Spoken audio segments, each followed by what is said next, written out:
Bem-vindos a mais um episódio do Cloudcast, um programa da TSF com apoio da Deloitte Portugal. Hoje falamos de energia, um tema quente, numa altura em que a Europa enfrenta provavelmente uma das maiores crises energéticas de sempre, e nada melhor do que termos aqui em estúdio um conjunto de especialistas na matéria e de representantes das duas maiores empresas a nível nacional nesta área para nos ajudar também a perceber como é que vamos enfrentar estes desafios. Para termos uma ideia do contexto em que estamos a viver, em 2020, 58% da energia consumida na União Europeia era importada, e os países tinham diferentes mixes de importação de energia. Para termos uma ideia, a Estónia dependia apenas em 10% de fontes externas, enquanto no extremo oposto Malta registava uma dependência de 97%. Portanto, temos cenários muito diferentes entre os Estados-membros. É também sobre isso que vamos falar, sobre a chegada do primeiro inverno com a situação de guerra na Ucrânia, e vamos partir para o debate, não perdendo mais tempo, apresentando também os nossos convidados. Bem-vindos, muito obrigado a todos por estarem connosco. O João Nascimento é Digital Global Unit na EDP, o Nuno Pedras, que é CIO da Galp, e também o Daniel Duque, partner da Deloitte e responsável pela área de cloud. Bem-vindos. Vamos começar precisamente por falar nesta questão da crise energética, não há como evitá-la. É uma preocupação tanto para os cidadãos como para os governos e para as instituições europeias. Estamos a tentar fazer este esforço de, eu diria, conseguir alguma soberania ao nível energético. João, a EDP, neste aspecto, começou a fazer esta aposta nas renováveis há bastantes anos, quase 2 décadas, diria. Como é que papel tem aqui a tecnologia neste desafio rumo a uma energia mais limpa, a fontes renováveis, e também perceber como é que estão a lidar com este contexto? Que desafios específicos é que esta situação na Ucrânia trouxe ao mercado? Obrigado. Antes de mais, agradecer aqui o facto de termos aqui este painel e podermos debater estas temáticas. Como disse, são temáticas muito atuais e onde a tecnologia, e eu acredito fortemente, vai ter aqui um papel essencial. Porquê? Porque, referiu bem, a EDP Renováveis existe há 14 anos e foi uma aposta com algum grau de risco na altura e algum grau de inovação também na altura e de rasgo estratégico. Portanto, acreditou-se fortemente que as renováveis, o futuro do sistema energético ia passar de certeza pelas renováveis. A crise energética onde estamos a passar só vem reforçar essa mesma ideia e, portanto, há uma sensação que temos que acelerar a descarbonização e, no fundo, reduzir essa dependência das fontes externas, e isso vai ser feita com uma aposta cada vez mais na eletrificação da sociedade. Uhum. E essa eletrificação vai ter que ser uma eletrificação verde, e daí as renováveis poderem ter um papel central. Essa descarbonização também é feita com duas das energias renováveis mais comuns, tanto o vento como também o sol, e o sol na componente ou grandes parques solares ou então quase na microgeração do ponto de vista das pessoas. Uhum. Isto leva-me ao segundo tema. Portanto, primeiro tema, temos de fazer a descarbonização da sociedade e, no fundo, reduzir o consumo de combustíveis fósseis. Leva-me ao segundo tema, que é exatamente a descentralização. Nós antes, só para ter ideia, uma central a carvão, como tínhamos em Sines, gerava 1200 megawatts, e quando nós desligamos temos que gerar quase exatamente a mesma quantidade de energia de outras formas, mas muito mais distribuídas. E isso tem aqui um impacto significativo na rede de distribuição, porque estava a ter essa energia a ser gerada todos no mesmo ponto, e vamos agora ter, não sei, 10, 15, 20 parques eólicos a gerar, ou, se formos para a geração distribuída solar, muitos mais pontos de entrega de energia na rede. E, portanto, a descentralização cria aqui um novo desafio. O que é que nós acreditamos? Que tanto a tecnologia e a tecnologia mais digital vai ser aqui um dos garantes que todo o sistema energético e toda esta transformação energética que queremos liderar, e a EDP é um player relevante em termos de escala global, tem um papel completamente fulcral. Se calhar eu ia dar aqui duas notas rápidas. Claro. Uma nota de a digitalização vai-nos criar o enablement digital e de sistemas que nos vai permitir fazer estarmos muito presentes na descarbonização e muito presentes na parte de distribuição, tendo mecanismos cada vez mais inteligentes, com a inteligência artificial, que faça a regulação da própria rede energética, por um lado. Por outro lado, vai ser, e acreditamos também, um facilitador desta transição energética e desta complexidade seja muito simplificada para o cliente final. Eu vou dar um exemplo. Está hoje perfeitamente claro que, por exemplo, os carros elétricos vão ter um papel preponderante devido ao facto de terem as baterias incorporadas nos carros. E, portanto, vai ser muito natural a pessoa chegar ao escritório, não sei, 9 da manhã, e o carro poder fornecer energia à rede elétrica. E poderá também depois chegar a casa e o carro, digamos, se carregar durante a noite onde as exigências são mais pequenas.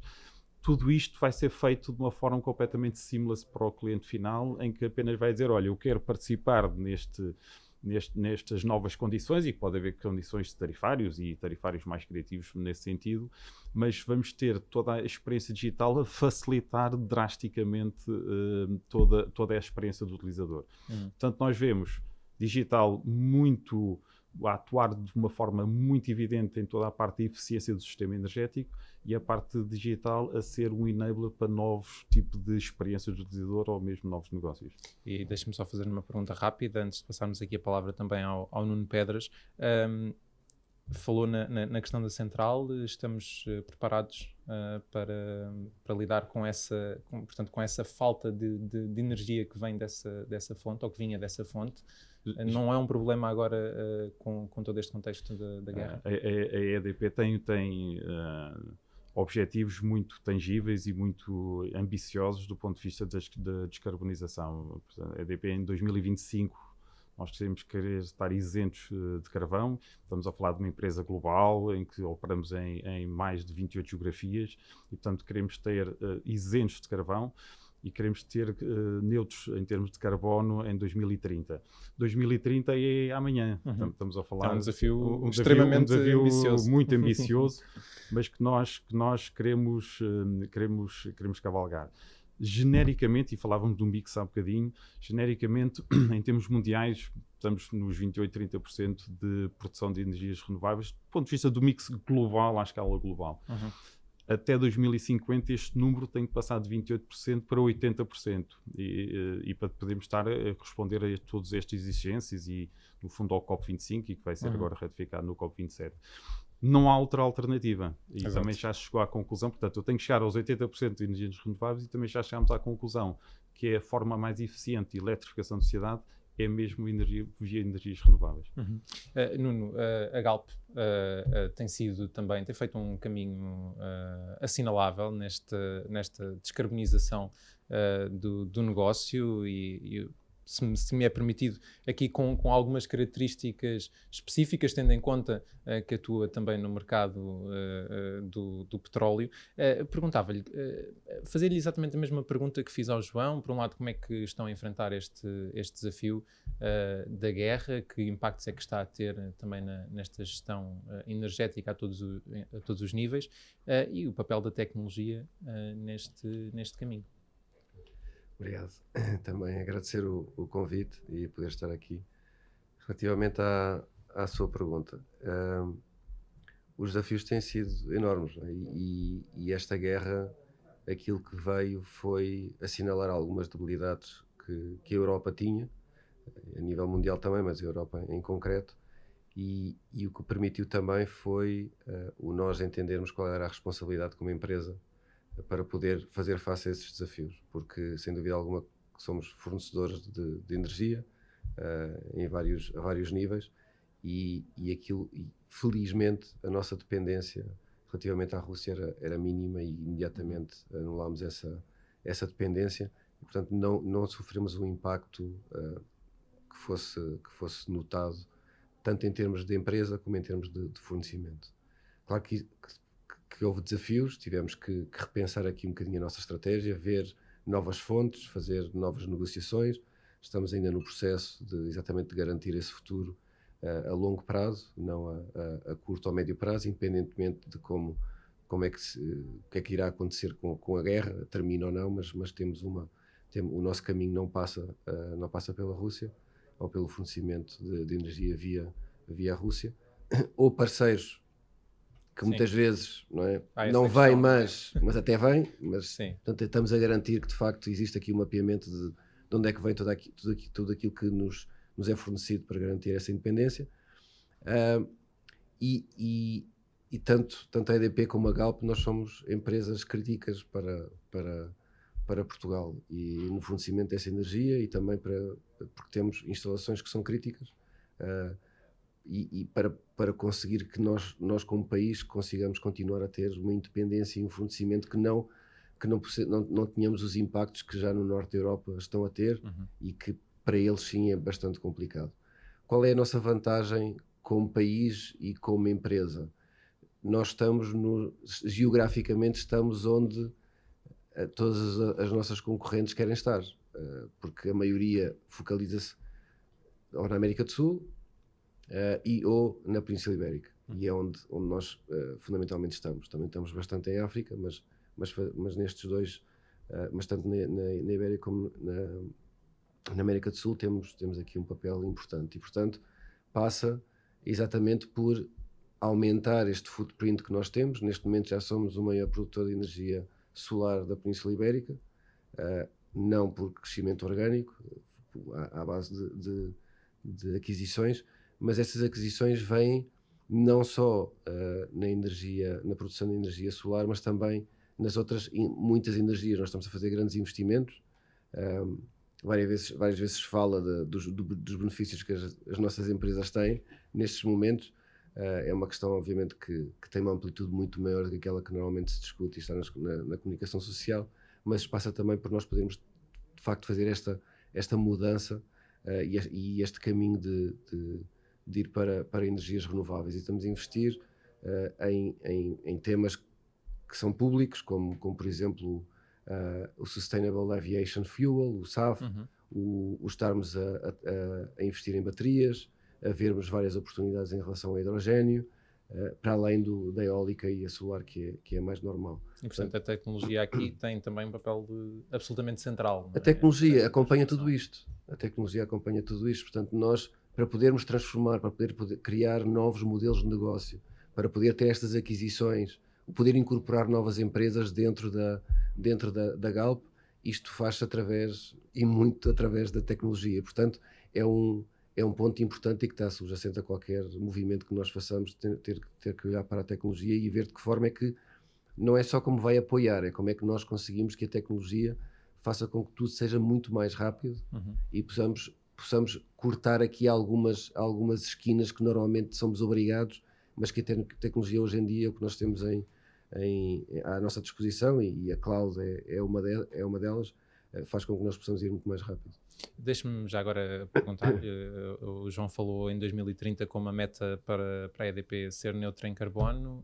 A Galp, qual é o objetivo? É a mesma? Portanto, não podia deixar de ser diferente, não é? Estamos aqui taco a taco em competição também na descarbonização. São as exigências do mercado e são as exigências, portanto, se nós queremos ser coerentes como empresa, nós temos que estar alinhados com aquilo que nos exigem, aquilo que tem sido também a referência a nível mundial da descarbonização. Muito bem. E já agora uma última provocação, os 80% até 2050. 2050 é um prazo, não é um prazo demasiado distante. 2030? Não, os 2050 em relação aos 80% de energias renováveis que falava aqui o João. Objetivo comum. Esse é um tema muito discutido internamente e não só, que é nós cada vez mais se fala na necessidade de substituição ou da redução dos combustíveis fósseis. É óbvio, eu acho que todos nós concordamos com isso. Agora, a capacidade que nós, e quando digo nós, é a sociedade, temos em que isso seja uma realidade, não é tão óbvio assim. E, portanto, quando nós dizemos que temos que reduzir, se nós agora de repente começássemos a reduzir, não era por não querermos como empresa que se faça essa redução, é porque nós não estamos capacitados como país de poder fazer essa redução drástica, porque estamos ainda muito dependentes.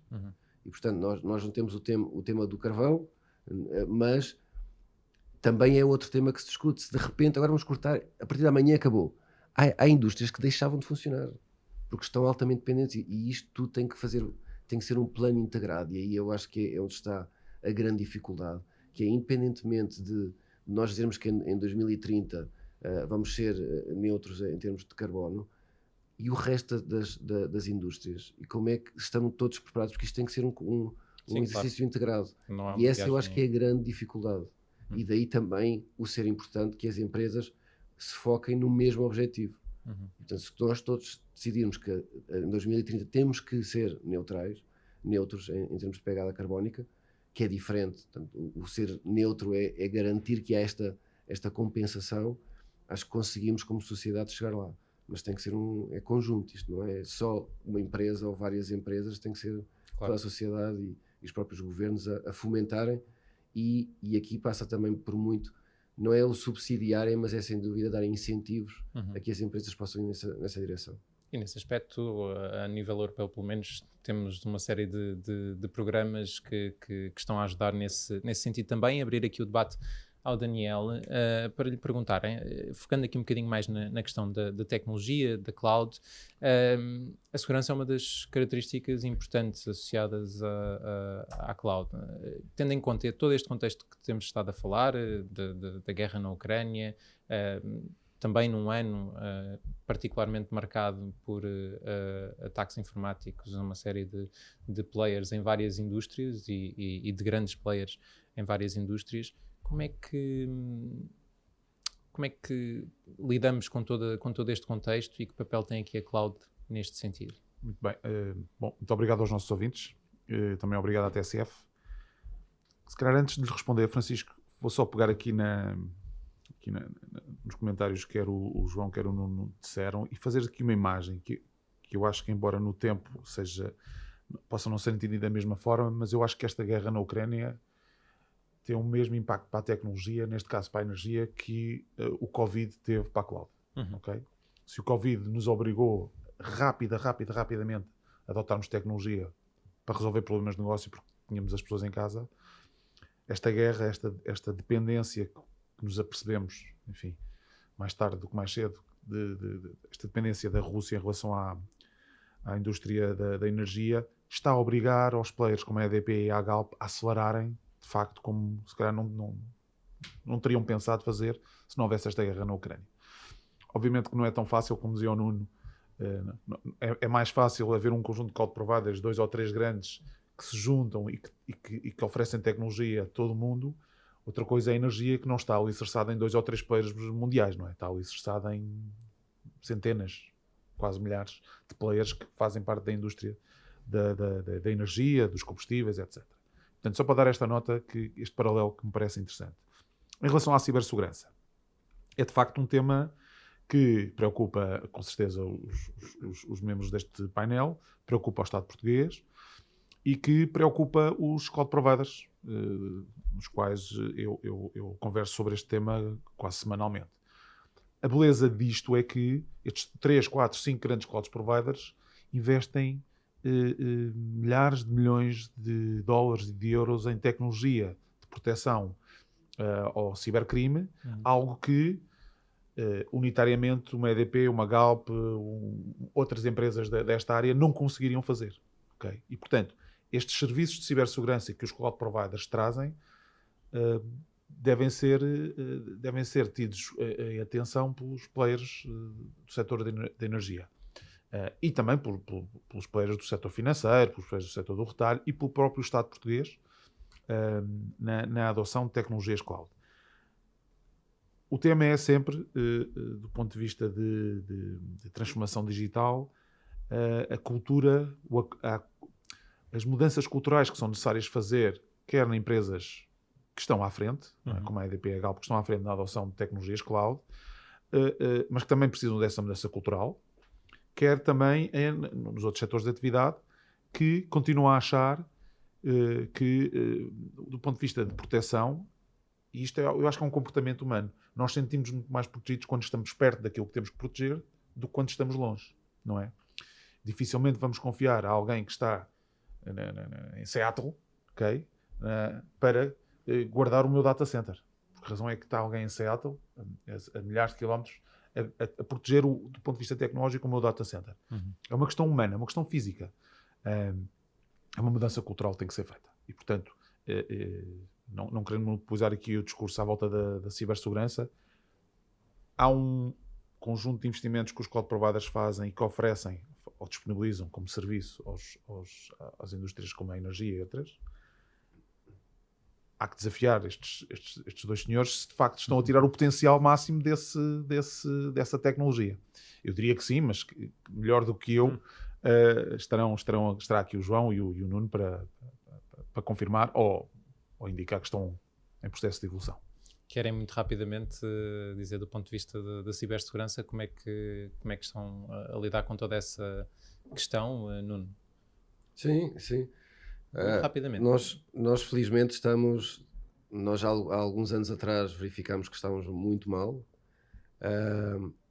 Felizmente temos, ao nível do board e ao nível do comitê executivo, temos suporte total, que nos disseram desde o primeiro momento, isto tem que ser a prioridade número 1. Aliás, faz parte dos nossos objetivos, até de bónus como empresa, o garantir que nós não temos nenhum problema de cibersegurança. Portanto, é levado muito a sério este tema. Temos tido investimentos enormes nesta área e eu considero que estamos muito bem. Agora, é muito bem até ao dia. Claro. Porque sim, sabemos ninguém é invisível a estes ataques. Muito rapidamente, João, a mesma...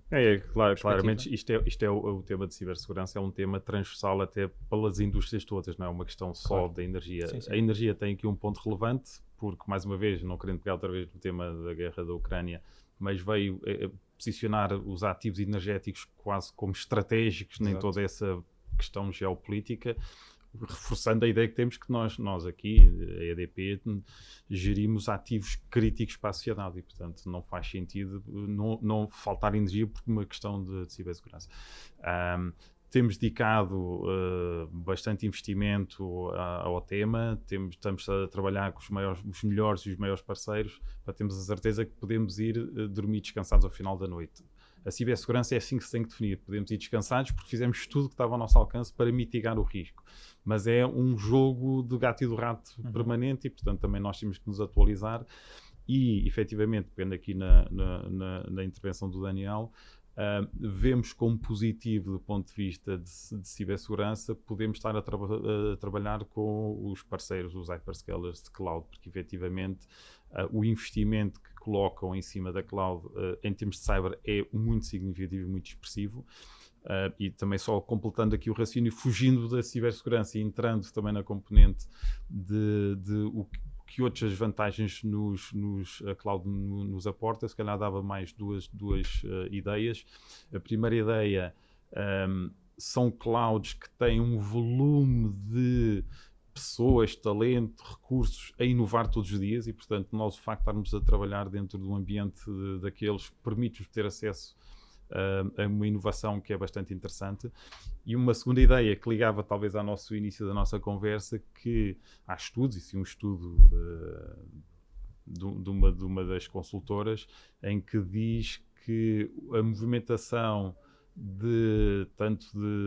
vou aqui o anglicismo dos workloads para a cloud, efetivamente reduz a pegada carbónica da sua utilização, porque estamos a consumir estritamente o que necessitamos. Quando precisamos de computing, usamos; quando não precisamos de computing, retiramos. E tudo isto é feito também com os hyperscalers, com muita preocupação nesse sentido. E, portanto, esta movimentação, nem que seja também só na questão de descarbonização, é feita sempre no sentido correto. Deixe-me aproveitar e fico aqui com o João também, para lhe fazer uma questão, já que falou na inovação. Tanto a EDP como a Galp estiveram na Web Summit, mais nesta edição. Eu tive a oportunidade de falar com representantes das duas empresas na altura. Sei que andavam à procura de oportunidades, de investimento, inovação. Podem-nos dizer alguma coisa em relação a isso? O que é que encontraram? Encontraram alguma coisa que de facto vos tenha despertado interesse? Vamos ter novidades em relação a essa matéria? A EDP olha para a Web Summit sempre como um momento, se calhar, de encontro, até definiria assim. fazemos um investimento, queremos que as pessoas conheçam a EDP, o propósito da EDP, os projetos que nós temos, os desafios que queremos lançar. E, efetivamente, durante o período do Web Summit fizemos dezenas e dezenas e dezenas, passou a centena de contactos com bastantes startups, que agora nós temos também um processo para analisar. Dois tipos de empresas muito vocacionadas para a questão de energia, por um lado, mas também muitas com analítica avançada, que é algo que nós procuramos estar na linha da frente e investimos não só do ponto de vista da capacitação do nosso próprio talento, mas também de nos associarmos com empresas, startups que tenham relevância nesse sentido.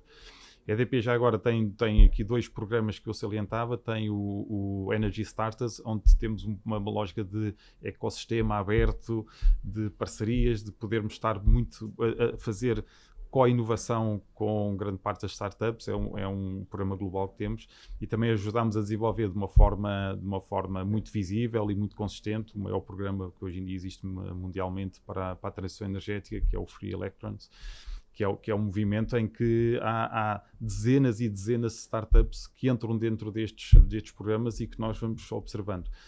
Temos depois um braço, um bocadinho, que nós chamamos o braço armado de investimento, que é a EDP Ventures, em que sempre que achamos que há empresas, startups, que vale a pena também nós entrarmos de capital, entramos, e temos aqui uma ambição redobrada. Nos últimos 3 anos investimos perto de 50 milhões de euros em termos de capital, em termos dessas startups, e para os próximos 3 vamos duplicar, vamos investir perto de 100 milhões de euros. Muito bem. Nuno, como é que foi esta edição da Web Summit? Vieram com negócios em vista? Sim, não devido ao Web Summit, mas porque aproveitámos o Web Summit também para promover aqui algumas, porque nós também temos uma plataforma que se chama Upcoming Energies, onde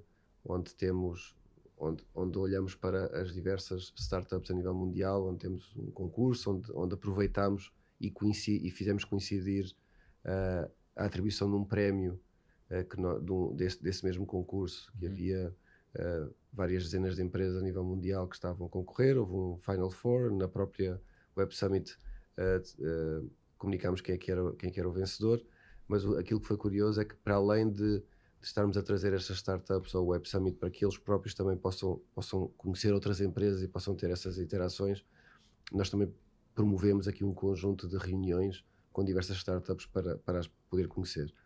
O que é que surgiu daqui? Para além, independentemente de quem ganhou este concurso, aquilo que verificámos é que os Final Four vamos trabalhar com eles nas diversas geografias, porque tínhamos as 4 era do Brasil, da Namíbia e da Polónia.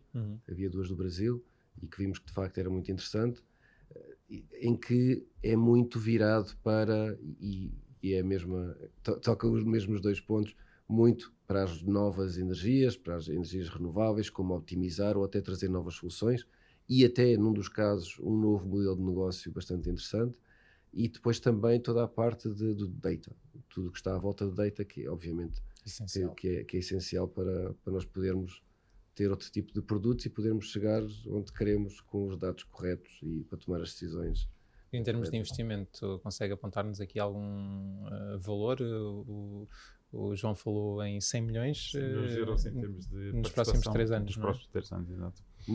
Nós temos um investimento em contínuo que chega quase aos 2 milhões de investimento que nós fazemos em novas soluções, em que temos parcerias com universidades, com outras empresas, e todos os anos investimos cerca de 2 milhões. E isso é praticamente obrigatório. Queremos garantir que existe aqui uma cadência na procura e no desenvolvimento de novas soluções. Isso por um lado. Por outro lado, o próprio Upcoming Energies, que nós no Web Summit passado criámos e que temos investimento de vários milhões nos próximos 3 anos, e que continuamos também a desenvolver essas parcerias. E por outro lado, que também é um investimento considerável, nós, com um dos cloud providers, eles têm um programa exatamente a nível mundial de startups e de como trazer empresas que nos possam ajudar nesta transição energética e na descarbonização, e que tanto este ano como no próximo ano nós servimos de base aqui em Portugal para receber todas essas startups e de também nós investirmos tanto com participação no capital dessas empresas ou agarrando nessas empresas e tentando desenvolver as soluções dentro da nossa empresa. Muito bem, portanto uma aposta central. Daniel, a última questão aqui do nosso debate, estamos mesmo a chegar ao fim. Aproveitar para lhe fazer um 2 em 1.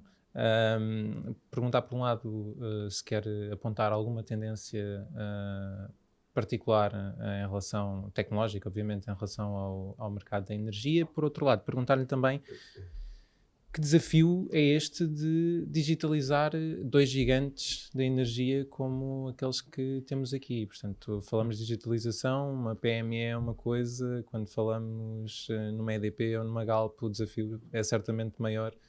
Como é que se lida com este desafio? Então, se calhar pegando na última pergunta e depois vou à primeira. Eu diria que, acima de tudo, estas 2 organizações estão situadas numa geografia com um talento muito bom. Portanto, Portugal é reconhecido. Até na própria Deloitte nós trabalhamos muito para fora, muito para a EDP, muito para a Galp. Temos um talento, uma competência do ponto de vista tecnológico muito forte. A Deloitte certificou mais de 1000 pessoas no último ano em cloud. Está a trabalhar com estes 2 players e com outros tantos.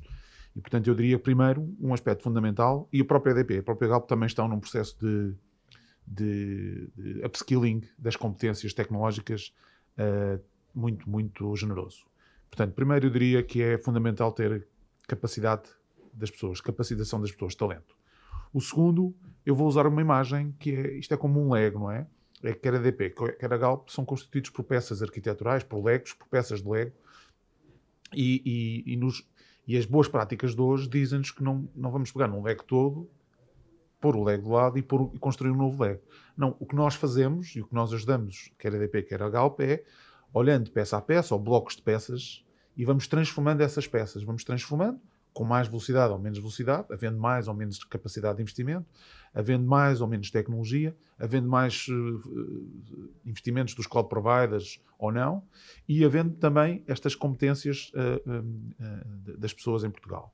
Por outro lado, criar aqui a noção, e se calhar o João até podia falar um pouco sobre isso, que é criar esta noção de fábricas de desenvolvimento e fábricas de criação, de transformação, em que na linha de produção da fábrica, em contínuo, entram os tais workloads que são analisados, essa análise verifica se faz sentido ou não transformar, se do ponto de vista do modelo de negócio é interessante e há business case para transformar ou não. Se há business case para transformar, então trabalham com os parceiros que a EDP tem. Agora em 2 segundos. Há uma mesmo Digital Factory, que o que fazemos é isto mesmo. Percebemos onde é que o digital pode impactar o negócio e depois até temos uma filosofia de Shark Tank, onde aprovamos ou não aprovamos os projetos, com as pessoas, os captains, a poderem a fazerem a apresentação, com o business case preparado. E depois entra na execução e executamos os MVPs. Desculpa, Daniel. Não. Obrigado. Portanto, melhor do que o Nuno e o João, talvez não haverá. E depois é olhar para... Depois não. E também olhar para aquilo que são os processos de negócio que quer a EDP, quer a Galp têm, e alguns deles têm que ser adaptados face às novas circunstâncias, face à necessidade da redução do impacto climático, face à necessidade da descarbonização, face à necessidade da tal descentralização da produção de energia, enfim, do ponto de vista de tendências, e indo para a primeira pergunta, muito rapidamente, é muito Daniel. difícil, não é? Há muitas tendências, o IoT, o Smart Metering. Eu diria que, e se calhar num outro podcast também podemos falar sobre isso, a revolução dos dados como o novo petróleo, ok? Se calhar até provocando aqui o Nuno, os dados são o novo petróleo e, portanto, a cloud o que trouxe foi a capacidade de processar dados em escala, uma escala que seria impossível à EDP ter, ou ao Galp ter, do ponto de vista exclusivo. Esta capacidade de explorar dados em escala e com uma velocidade vertiginosa permite dar insights, quer a EDP, quer a Galp, para tomar decisões de negócio que sem esta tecnologia de cloud seria mais difícil. Não seria impossível, mas mais difícil. E fica esse desafio para um outro programa sobre o poder dos dados, o valor dos dados, que é também uma questão que discutimos cada vez mais.